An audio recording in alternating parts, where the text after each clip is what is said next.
इसका जो बहुत इंपॉर्टेंट चैप्टर है उसके बारे में हम लोग अभी डिस्कस करने वाले हैं। एक्चुअली इट्स ऑन एक स्टूडेंट्स की डिमांड पे, जिसके ऊपर मतलब उन्होंने बोला है कि मतलब कि उसको क्विक रिवीजन चाहिए। तो हम ज़्यादा बातें ना करते हुए सीधे सीधे मतलब स्टार्ट करते हैं, ठीक है ना। चैप्टर का नाम है मोशन। तो सबसे पहला क्वेश्चन हमारे पास बन सकता है कि व्हाट इज मोशन, ठीक है ना, या डिफाइन मोशन। तो मोशन बेसिकली हमारे पास में एक ऐसी पर्टिकुलर टर्म है जिसके अंदर क्या होता है कि पोजीशन का किसी का चेंज होना एक जगह से दूसरी जगह पे विद रिस्पेक्ट टू टाइम, ठीक है ना। जब भी हम बात करते हैं कि मतलब कि हाँ भाई एक पर्टिकुलर सामान कोई यहाँ पे था और हमने देखा कि मतलब कि 10 सेकंड 5 सेकंड बाद या 15 सेकंड बाद वो यहाँ से यहाँ पे आ चुका है, तो क्योंकि इसके बीच में ये जो डिस्प्लेसमेंट हुआ है ना, यहाँ से लेकर के यहाँ तक की जो दूरी हमारे पास में बनी है, तो जो पोजीशन में चेंज हुआ है टाइम के साथ में, क्योंकि ये एक चीज़ जो यहाँ से यहाँ तक आएगी तो उसमें कुछ ना कुछ टाइम तो वो ले आएगी, ठीक है ना। तो ये चीज़ हमारे पास में मोशन कहलाती है। अभी अगर हम बात करते हैं डिस्क्राइब करने के लिए इसको, तो डिस्क्राइब तो हमारे पास में ये हो जाता है, ठीक है ना। अगला टर्म है हमारे पास में यूनिफॉर्म और नॉन यूनिफॉर्म मोशन। तो यूनिफॉर्म मोशन क्या होता है कि लेट अस सपोज कि हमारे पास में ये ऑब्जेक्ट यहाँ से चला और यहाँ तक इसको आना है, और मान लेते हैं कि इसको 3 जगह पे रुकना था, पहली जगह, दूसरी जगह और तीसरी जगह। तो पहली जगह पे रुकने के लिए इसको 5 सेकंड लगे, दूसरी जगह पे रुकने के लिए इसको 5 सेकंड लगे, और तीसरी जगह पे रुकने के लिए इसको 5 सेकंड लगे। तो अगर ऐसा कुछ पर्टिकुलर हमारे पास में मामला होता है तो क्या होगा कि मतलब अगर ये एक फिक्स टाइम लेता है, मतलब हर 5 मीटर की दूरी 5 सेकंड में कवर करता है, या हर 5 मीटर की दूरी 10 सेकंड में कवर करता है, अगर फिक्स टाइम में फिक्स दूरी तय कवर करता है, तो इसको हम यूनिफॉर्म बोलते हैं। और नॉन यूनिफॉर्म का मतलब होता है जब दूरी तो बराबर रहेगी मगर टाइम बराबर ना रहे। मतलब पहले 5 मीटर को कवर करने के लिए उसको लगाने पड़े, मान लो कि 10 सेकंड लगाए, अगले 5 मीटर को कवर करने के लिए उसको 15 सेकंड लग जाते हैं, अगला जो है कवर करने के लिए उसको मान लेते हैं 50 सेकंड लग जाते हैं, तो वो नॉन यूनिफॉर्म हो गया। सीधी सीधी भाषा में बस ये समझ लो, equal distance in equal time वो यूनिफॉर्म मोशन होगा, और unequal distance in equal time या फिर equal distance in unequal time, ठीक है ना। तो ये चीज़ जो होगी वो नॉन यूनिफॉर्म मोशन में हमारे पास में आ जाती है। ओके, क्वेश्चन वगैरह जो होंगे वो हम अगली वीडियो में देख सकते हैं। वो जैसा भी आप लोग का रिस्पॉन्स होगा कमेंट्स में आप लोग डाल देना, उसके बेसिस पे हम बात कर लेंगे। अच्छा, अगली वाली जो हमारे पास में टर्म आती है वो आती है स्पीड विद डायरेक्शन। तो स्पीड विद डायरेक्शन जो होती है हमारे पास में, वो एक ऐसा कंसेप्ट है जिसको वेलोसिटी भी बोल सकते हो आप लोग। और वेलोसिटी का मतलब होता है जो डिस्प्लेसमेंट हो रहा है विद रिस्पेक्ट टू टाइम, ठीक है ना। कितना डिस्प्लेसमेंट हुआ है अपॉन टाइम, ये चीज़ उसकी वेलोसिटी बताती है।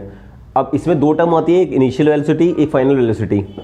देखो, इनिशियल वेलोसिटी वो वेलोसिटी होती है जिस इस पर्टिकुलर स्पीड में एक ऑब्जेक्ट चल रहा होता है स्टार्टिंग में, और फाइनल वेलोसिटी वो है जब आपने मतलब कि उसको मतलब कि एट द लास्ट वक्त में देखा। लेट अस सपोज कि एक चीज़ यहाँ से चलते हुए यहाँ पे जा रही है, बट हमने क्या करा, हमने यहाँ से आते वक्त में इस जगह पर से हमने नोटिस करना शुरू किया, तो वो इसकी इनिशियल वेलोसिटी होगी, ठीक है ना। और वैसे वो चलते हुए देखो यहाँ से यहाँ तक जा रही है, मगर हमने शुरुआत कहाँ से करी, हमने यहाँ से शुरुआत करी, तो ये इसकी इनिशियल वेलोसिटी है। और ये चलते हुए जा तो यहाँ तक रही है, मगर जब हमने देखा तो हमने यहीं तक देखा था बस खाली, तो इस जगह की वेलोसिटी फाइनल वेलोसिटी होगी। इनिशियल वेलोसिटी को हम लोग u से डिनोट करते हैं और फाइनल वेलोसिटी को हम लोग v से डिनोट करते हैं। हाँ, टर्म दोनों की दोनों वेलोसिटी है, इसलिए इसकी जो यूनिट होगी हमारे पास वो मीटर पर सेकंड होगी, ठीक है। तो बेसिकली इसके अंदर आपको ये वाला कंसेप्ट थोड़ा ध्यान में रखना होगा। अगली बात है हमारे पास में rate of change of velocity. तो जैसे अभी हमने देखा था कि स्पीड या वेलोसिटी अपॉन में जो टाइम होता था हमारे पास में, ठीक है ना, वो चीज़ क्या कहलाएगी, तो वो चीज़ कहलाएगी एक्सेलरेशन, ठीक है ना। देखो, 2 चीज़ें होती हैं, एक होता है डिस्प्लेसमेंट ओनली, ठीक है ना। डिस्प्लेसमेंट क्या होता है, ए से बी पे जाना, ये डिस्प्लेसमेंट कहला रहा है, ठीक है। और अगर हम बात करते हैं डिस्प्लेसमेंट को टाइम से डिवाइड कर देते हैं तो वो चीज़ हमारी वेलोसिटी कहलाएगी, और वेलोसिटी को अगर टाइम से डिवाइड कर देते हैं तो वो हमारी चीज़ एक्सेलरेशन कहलाएगी, ठीक है ना। एक्सेलरेशन का मतलब सिंपल भाषा में आप समझ सकते हो कि वेलोसिटी का किस तरीके से चेंज हो रहा है विद रिस्पेक्ट टू टाइम, उसको आप एक्सेलरेशन बोल सकते हो, ठीक है ना। तो ये चीज़ आपके पास में एक्सेलरेशन में आ जाते हैं, ठीक है ना। बाकी जो टर्म्स है हमारे पास में, वो एक आपके पास में जो थियोरेटिकल वाला चैप्टर टॉपिक आता है वो यूनिफॉर्म सर्कुलर मोशन है। उसके अलावा जितने भी टॉपिक हैं आपके पास वो मैथमेटिकल हैं, जिसको हम लोग बोर्ड पे सॉल्व करेंगे, ठीक है ना।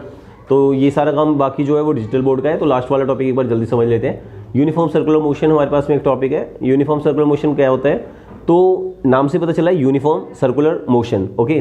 तो जब भी हमारे पास में मोशन होगा यूनिफॉर्म वाली फॉर्म में, यूनिफॉर्म का मतलब बोले तो equal distance in equal interval of time, ठीक है ना, और वो एक सर्कुलर लूप बना रहा हो, मतलब जी जहाँ से आप चलना शुरू कर रहे हो ना वहीं पे एंड हो रहा होगा, चाहे वो सर्कल की फॉर्म में हो, चाहे वो रेक्टेंगल की फॉर्म में हो, चाहे वो पेंटागन, हेक्सागन, हेप्टागन, ऑक्टागन, किसी भी तरीके की फॉर्म हो सकती है। तो उस तरीके की जो फॉर्म होती है जिसमें एक पर्टिकुलर ऑब्जेक्ट जहाँ से चलना शुरू कर रहा है वहीं पे वापस आ रहा है, ठीक है ना, इक्वल एजेस के साथ में इक्वल मतलब कोई एक पर्टिकुलर डायग्राम बनाता हुआ, मतलब इसमें आप रेक्टेंगल को यूज़ मत करना, ठीक है ना, आपको ऐसे यूज़ करने हैं डायग्राम जो कि मतलब इक्वल साइड हो। कम से कम साइक्लिक के लिए आपके 3 साइड होनी कंपलसरी होती है।